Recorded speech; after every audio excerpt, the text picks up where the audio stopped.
নমস্কার বন্ধুরা, কেমন আছেন আপনারা সবাই? Welcome back to my channel. রথের দিনের সকালটা তো আপনাদের সকলের সাথে শেয়ার করেছি, বিকেলটাও শেয়ার করে দিই। বিকেলে গেছিলাম হচ্ছে রথের মেলায়।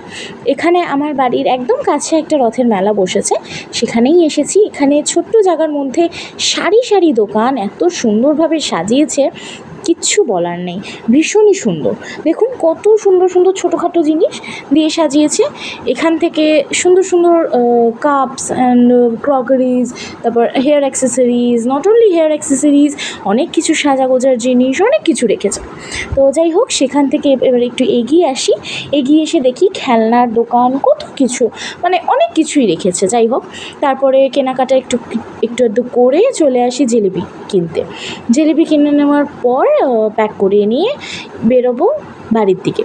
এবার বাড়ির দিকে আসার সময় দেখি সুন্দর একটা রথের আওয়াজ আসছে। একটু এগিয়ে গিয়ে দেখি, হ্যাঁ ঠিক ধরেছি, রথ আসছে। দাঁড়িয়ে পড়লাম রথ দেখতে। আমার এত ভাল লাগে না, মেলা থেকে বেরিয়েই যে রথটা দেখতে পেয়ে যাব ভাবতেই পারিনি। যাই হোক, কি সুন্দর সাজিয়েছে দেখুন, ফুল দিয়ে। জগন্নাথ দেবের দর্শন করলাম, আপনাদেরকে সামনে নিয়ে গিয়ে দর্শন করাতে পারিনি, ভীষণ ভিড় ছিল। তাহলে একসাথে বলি জয় জগন্নাথ। বাড়ি ফিরে গেলাম। বাড়ি ফিরে চা আর পাঁপড় ছাড়া তো মনে হয় না যে রথটা জমে বলে। যাই হোক, আমার রথ তো ভালো কাটলো, আপনাদের কেমন কাটলো? Thanks for watching.